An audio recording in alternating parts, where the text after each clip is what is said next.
Maar Cambuur liet het juist Jon Volslijn afwitten in Den Bosch. Nou ja, de eerste 10 minuten dat Gierig wilde. En toen kwam ik de deze grote kans voor Erik Bakker. Prima onjoen van Hemmen, maar Bakker had 14 te lang tijd nodig. En dus kon Cambuur net op vastsprong. Maar de kans is groot en hier het Scott aan zal komen matten. En ook in Van Brakel in keerwerking met keeper Bezwaard nog redding brengen. Kander van Den Bosch, Bakers eronder terug, bal komt bij Seuntjes en Dennis Telgenkamp. Keeper van Cambuur reageert alert. Het hier de eerste mogelijkheid voor Den Bosch in de wedstrijd. En de eerste helft werd eigenlijk een amper kans weer voorbij de ploegen. Hier is wel een grut in de maak voor FC Den Bosch. Het is Seuntjes die alleen nog op Telgenkamp al komt, maar op een ei weet de keeper van Cambuur redding te brengen. De eerste helft hier verder schriftelijk al niet willen kennen, want beide ploegen bakten er net zo volle van. We zitten in het begin van de tweede helft. Ja, en daar komt dan uiteindelijk de paas op de vrijrijdende Benjamin van den Broek. En die benut in de 47e minuut de eerste mogelijkheid van Den Bosch in de tweede helft. Slordig uitverdediging van Cambuur. Net goed ingrijpt. Dan kan Jeffrey vlug profiteren. En die vindt van den Broek. En die valt net alleen nog voor keeper Telgenkamp. 1-0 voor Den Bosch in de 47e minuut. Het antwoord van Cambuur komt 4 minuten later. Hier is het Bakker. Die vindt op de rechterkant Oebele Skokker. Neemt de bal aan. Leidt hem even voor de goede linkervoet. En vindt perfect Michiel Hemmen. En die kopt de bal achter Kevin Bezwaar. Het 8e doelpunt van de spits van Cambuur.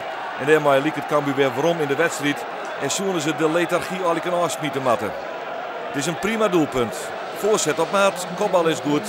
1-1. En dan is er weer van alles mogelijk. Maar Cambuur zakken hield dit verder voort. En maakt hier dadelijk verder met Tjierman. Want dit is de actie van Tim Bakens. Hij schoffelt invaller Randy Wolters onderuit. En krijgt ervoor zijn tweede gele kaart. En kind dus maar van het veld aan. Ja, nee, ik kom te laat. Inderdaad, ik stap in. Wout Drosten wordt uitgespeeld. Of die verliest in ieder geval het duel. En ik stap uit. En ik zie eigenlijk al dat ik te laat ben. Dus hij tikt die bal voor me langs. En ik sta er en hij glijdt voor me langs. En ja, goed, laat ik het zo zeggen, ik wist al dat het rood werd. En dan wordt het ingewikkeld voor Cambuur, maar dan maar het nog 16 minuten verder met Tjierman. Dit is de overtreding van Keurentjes. Stevige overtreding, zo de middenvelder van Cambuur een gele kaart opsmieten. Protesten die hielden net. Keeper zet de Morredel. Het tikje is van Joey Brok en daar komt die invaller Randy Wolters. En die jast hem prachtig in het kruis. In de 79e minuut komt FC Den Bosch op een 2-1 vastsprong. Het is een prachtig doelpunt. Misschien toch nog hoorbaar van keeper Telgenkamp. Maar het schot komt onverwachts, maar wel van heel vier. Hij is mooi. 2-1. Cambuur verliest en had dat alleen nog maar om hemzelf te weten.